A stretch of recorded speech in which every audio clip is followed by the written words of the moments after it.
અમરેલીમાં કમોસમી વરસાદ વરસ્યો છે અને જેને કારણે ધાતરવડી 2 ડેમ પાણીની આવકને કારણે ત્યાં છલકાતો હોય તે પ્રકારની સ્થિતિ તેની જે સપાટી છે તે સતત ઉપર વધી રહી છે।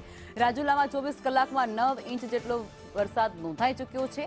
ધાતરવડી 2 ડેમના દરવાજા ખોલી અને પાણી છોડવાની સ્થિતિનું નિર્માણ થયું છે। ધાતરવડી 2 ડેમના 19 જેટલા દરવાજા હાલ ખોલી દેવાયા છે અને જેમાં નીચાણવાળા જે વિસ્તારો છે જ્યાં સ્થાનિક લોકો વસવાટ કરી રહ્યા છે તેમને સાવચેત રહેવાની સૂચના મળી છે।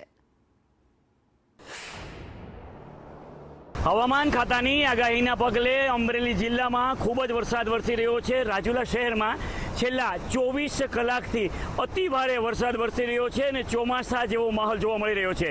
છેલ્લા 24 કલાકમાં 9 ઇંચ જેટલો વરસાદ રાજુલા શહેરમાં પડ્યો છે। ત્યારે હું આપને દ્રશ્યો બતાવીશ। રાજુલાના ધાતરવડી ડેમ 2ના 19 દરવાજા ખોલવાની તંત્રને ફરજ પડી છે।